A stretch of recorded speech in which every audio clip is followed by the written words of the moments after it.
Dave Kyle is an animated cartoon character. We call him the Energizer Bunny because he just bops all over the place. He's like an Energizer Bunny. We kind of want to kid him on that. He is so passionate about what he does. You see it the minute that you meet him.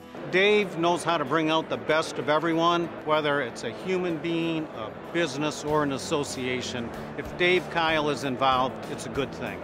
We started the business in the basement, and today we're a company of 52. He started out as a technician, and he wanted to create a business that was the type of company that he would want to work for.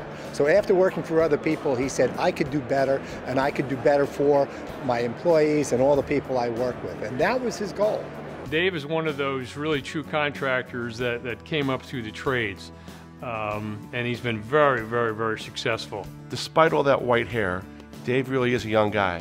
And I think he's going to appeal to our younger members. Very much focused on encouraging young people to come into the trades, to be successful like he was, to learn it, not be afraid of a challenge of running a business. He loves what he does. And so any challenges, anything that comes up, he just embraces. I met him at a mixed group meeting when he came to join our group. He's been a member ever since, and he's a constant source of motivation and inspiration. His forward thinking and the way he's grown his company, all of that spreads and spills off to everyone in our group, and I'm sure everyone else he contacts comes in contact with in the industry. He's a positive person, and he's a very positive. He has a lot of positive impact on not only himself, but anybody he's around. He's going to bring the whole group up. Super Dave is what we call him in the group, because he'll get on an issue and he starts jumping up and down, and there's just no calming Dave down. There's only bringing the rest of the group up. He literally jumps up and down. Dave starts talking and he's jumping up and down. That's Dave. The other thing I can tell you about Dave Kyle is that he is a candy lover. And he is always looking for a Snickers or a Kit Kat somewhere. He does like to provide the ACCA chapters with lots of chocolate. He is definitely going to help ACCA look towards the future and help put programs in place, I think, that we're going to benefit for many years to come. I have absolutely no doubt ACCA will be a new, vibrant, changed organization with Dave Kyle at the helm. Dave, I wish you nothing but great success. Have a great time this year. You're really going to enjoy yourself. And I know our association will never be in better hands than it will be under your leadership. Please welcome the chairman of ACCA, Dave Kyle.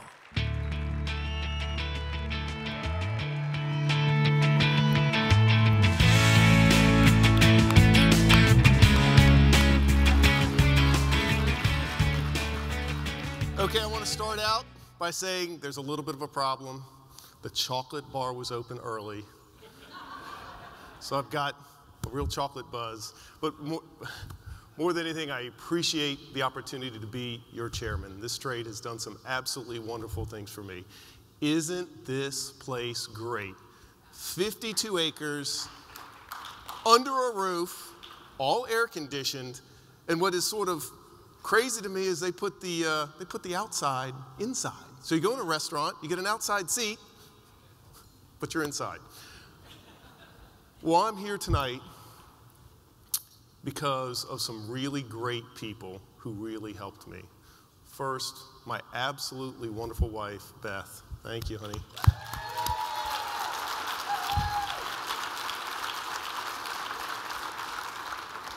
My kids, Ellie, David, and Will.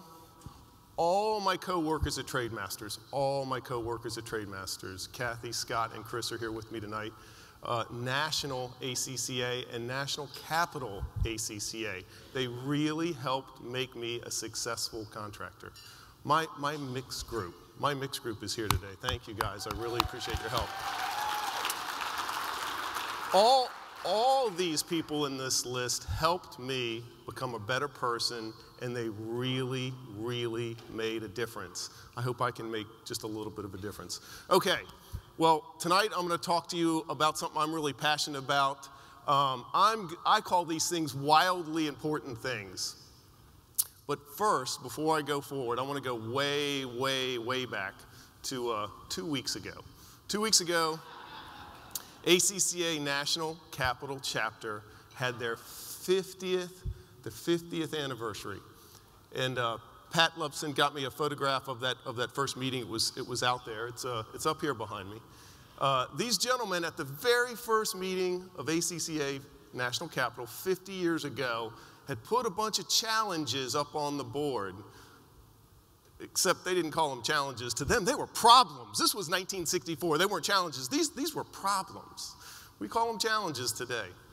Most of these things highlight, they're talking about the need for skilled workers. They need to get men. That's the first one. They need training. They're looking for skilled workers. But also, everything on this list, they're all strategic business and planning things. There's nothing about fixing equipment. What these people were struggling with is that, and I think this is why they were there originally, is because business is hard.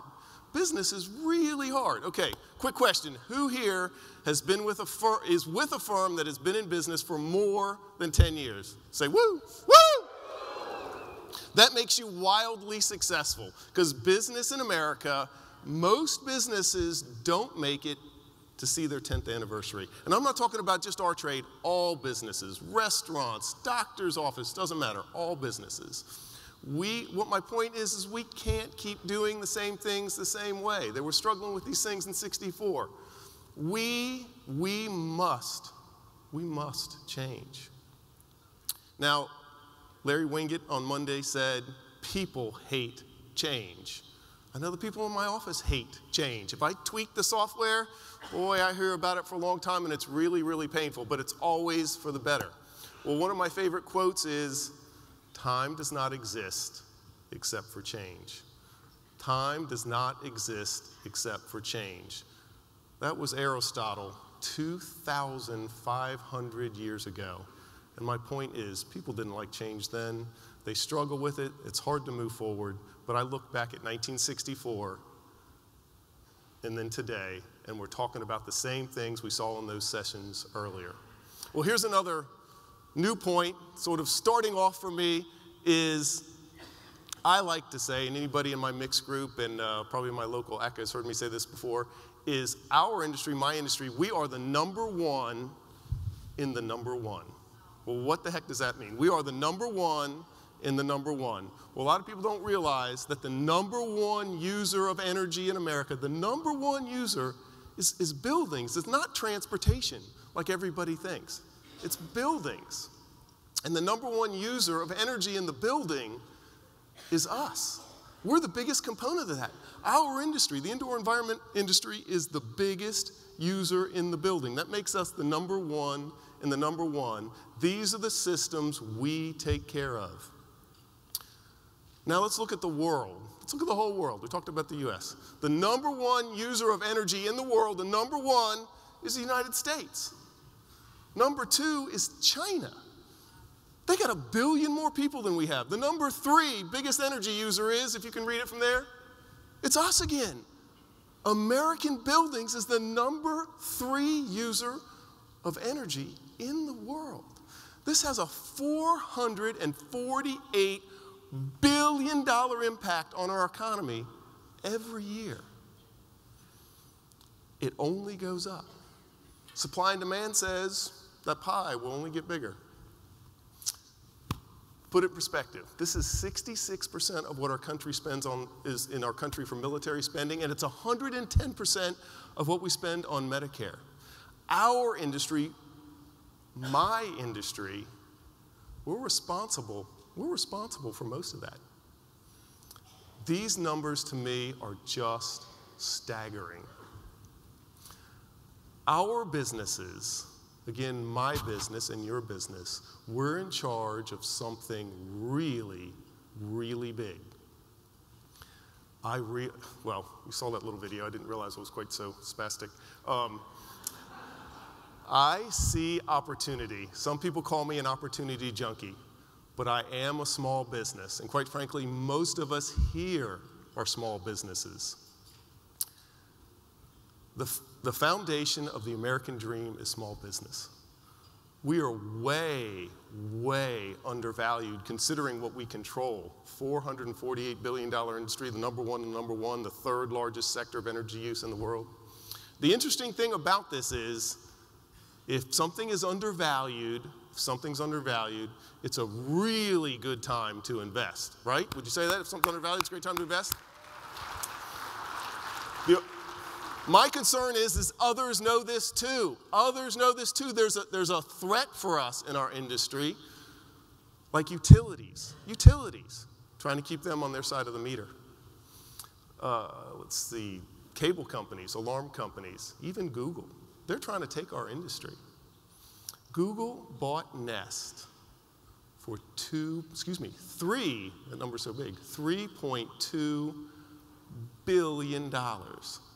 That's two times what they paid for YouTube just a few years ago. Why? Why would they do that? Well, PC Magazine says it's because they want to gain a foothold in the indoor environment market. Google wants to be a player in the connected home. We need to be a player in the connected home. We need to be that. These companies all want to make us just a small component of our own industry. They want to put us in a box. We have already earned an honored place of trust in our customers' churches, homes, and businesses. Our relationship with these customers is the envy of these new competitors. I wonder why.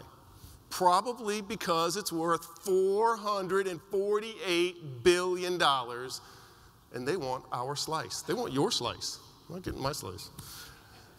They want into the industry that we literally wrote the book on. Thank you, ACCA.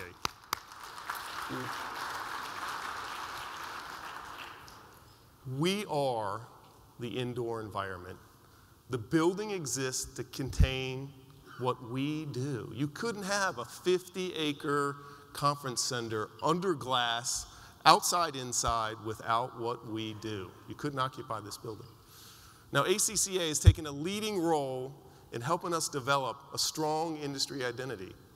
Except we must do more. A strong identity gives us pride and purpose. I want pride and I want purpose. If you want great people, offer great opportunities.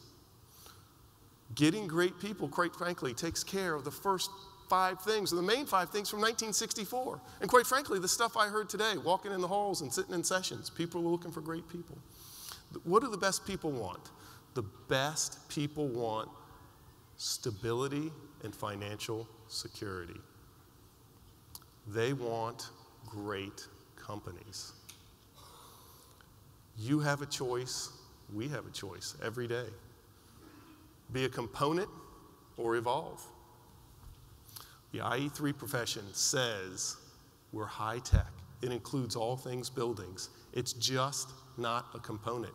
Now, if anybody was in the trade show today, everything there is high tech. I had my boys with me, their eyes got big. They understood this stuff, everything, large electronics, connected, all the new great stuff. And this is just the beginning. We must define ourselves and define our industry, or others are going to do it for us. Using these new terms like IE3, indoor environment and energy efficiency. Our vocation, my vocation, my vocation is essential to our economy, and dare I say the world, the third largest sector in the world, is controlled by a lot of small businesses. Now it is essential that we project a cohesive and attractive persona. Who we are really matters. Reframe this conversation at every opportunity you have. Our expertise goes far beyond the stereotypical roles of yesterday, 1964. We know what we do. It's time to tell the rest of the world.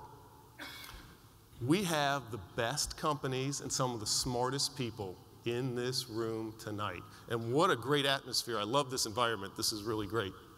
Let's take this opportunity tonight. Use this event as a catalyst. Keep the conversation going. Stay in this room. The party continues. It's not over till it's over, but I'm done. Thank you.